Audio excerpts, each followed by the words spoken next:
Hey guys, welcome back to the channel. In today's video, I'm going to show you how to compare multiple loan offers in Lendio.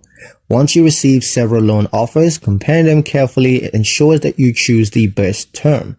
Here's how to do it in Lendio. First, log into your Lendio account and go to loan offer section. Now review all available offers side by side. You want to check key details such as interest rates, repayment terms, loan amounts, fees, and repayment penalties. You also want to compare the monthly payment amounts to see which fits your cash flow.